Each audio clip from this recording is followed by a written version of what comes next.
Hey guys, and welcome back to the Mr. 15 Beast channel. Let's keep on playing Belladonna. So we ended up here in this dining hall, dining room, maybe. Let's see what we got here.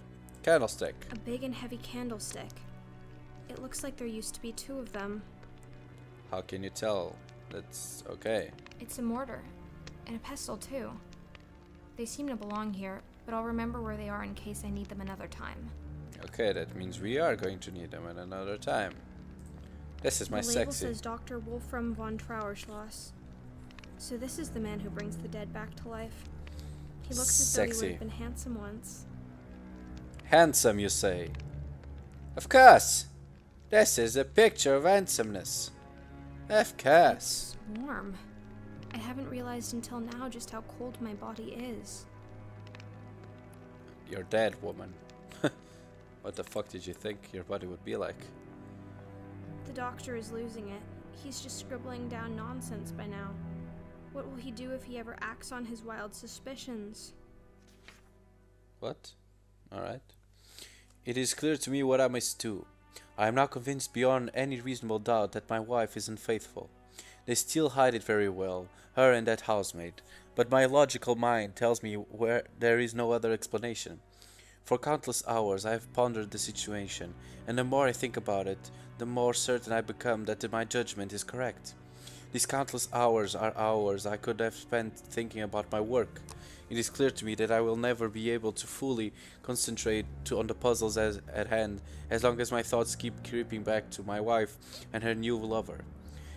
This is the very reason that my research is progressing at such an agonizingly slow pace. So it is clear to me what I must do. Belladonna herself is the person who I want back into my life, so I cannot punish her. That leaves her lover, the young maid. She is unimportant, and it is she that must go. I could fire her and throw her out of the household, but I fear this would not resolve anything. The two of them would still know of each other, and they could write secret forbidden love letters or meet up at scheduled rendezvous, I suppose. No, it is clear to me what I must do. I must get rid of the maid for good. Alrighty. Kill her, you say. A plan is already taken from form in my head. In the greenhouse and back, I keep a lot of plants and herbs. One of my specimens I have is called Deadly Nightshade, an interesting plant with many medical uses, but its renown comes from the fact that its extract is lethal already at small doses. Alright, so poison, huh? That's pretty good. How are you gonna do that? Preparing a powder from this poisonous plant is not at all problematic. Getting the victim to ingest a dose will be a challenge, but I expect to have ample opportunity. You are not aware I know the truth, and thus suspect nothing. The maid will fall ill, and within a short time she will die of seemingly natural causes. No one will be the wiser concerning the true circumstances of her demise. Deadly Nightshade is merely the common name for this plant. Its scientific name is Atropa belladonna. Oh, nice! That's fun, man. A little twist in the tongue there. Belladonna is the name of the wife, and Nightshade is also the name of the plant. Oh, that's fun, man. This could mean something. This phrase here could mean could say something about the rest of the game. Maybe he's delusional and from the Deadly Nightshade, and he's just imagining all this in a dream. I don't know, man. This could be weird. The symmetry strikes me as beautiful. The poor girl strayed too close to the Belladonna, and that would be the death of her. Alright then. Let's keep on playing. So we have the candlesticks, the beautiful doctor, a bowl. We have a bowl. A beautiful china bowl. It looks hand-painted. Yes, take it. A urn. The name on the plaque is Lucas von Trauerschloss. This must be the ashes of Wolfram's son. Okay. Let's read the journal page. And The story is so sad. Alright. I don't even know if I want to read this one. Oh shit. Am I gonna cry? My wife took the wayward maid's death harder than I had expected, further confirming my suspicions that they were indeed having a secret love affair. She is passionate and irrational, raging all day and crying all night. Where a few months ago the cold shroud of silence lay over her house, now there is a wailing shriek of bedlam. One should think that she would be used to dealing with the grief of a lost loved ones by now. However, in all sincerity, I don't believe she was ever as affected by death of our only son as I was. Man, she was in pain, man. She's been... Whoa, you're trying to bring back people from the dead and she's just suffering and you're saying, Jesus, man, that's hard. I also suspect that she might have guessed I had something to do with her lover's demise. If she wouldn't talk to me before, now she yells and barks at me every moment. Jesus. At my every movement. Alright, I read that shit wrong. I hardly leave my laboratory these days.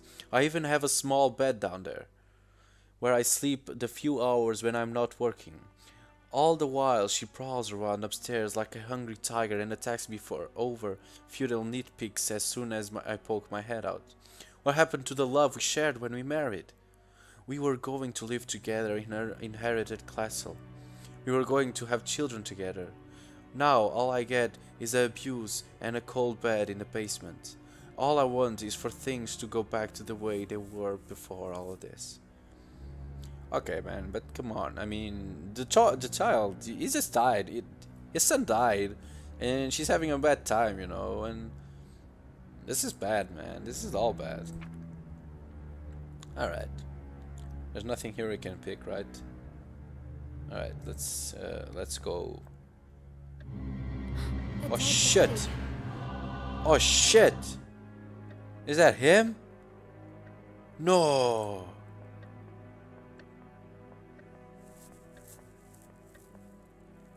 It's the body of Dr. von Trauerschloss. He's dead. And what's more, he's been murdered.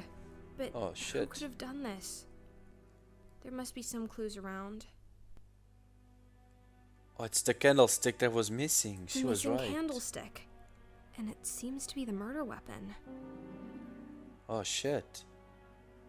If he has AIDS, you can hit people with the blood and kill them now.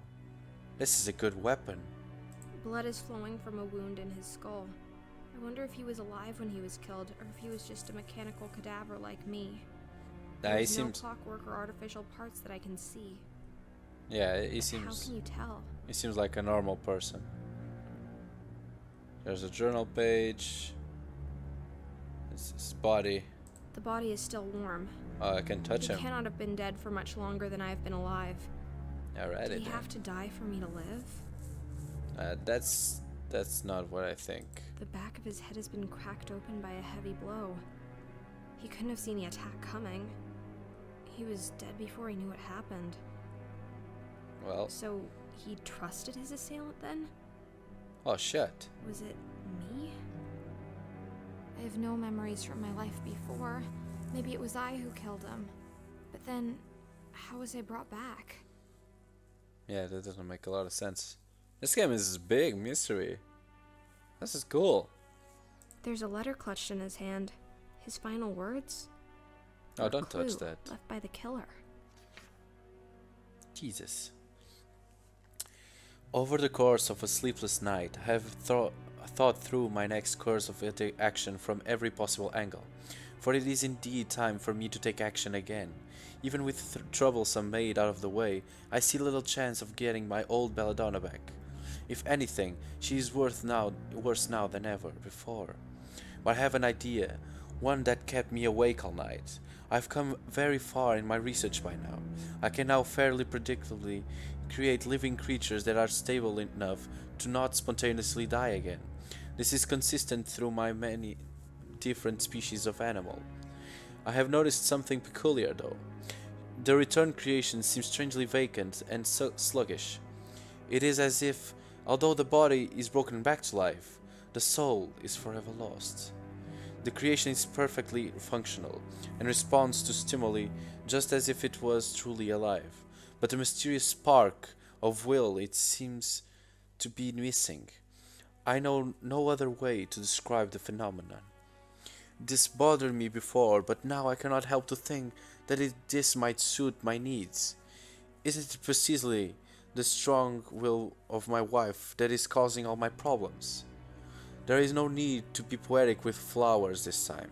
I am in no short supply of lethal substances in the laboratory, and poison suits my needs well as it leaves no physical trauma on the body. I will still need to make incision where the corpse to replace internal organs with clockwork parts, but stitching together surgically cuts is much simpler than trying to repair unhealed bodily damage. The integrity of her visage is my priority. To extinguish Belladonna's current life and give her a new one, to bring her body and mind back, minus soul and free will, a beautiful, obedient automaton, a mechanical doll with all the functionality of a woman, but who is responsive and does what she was told.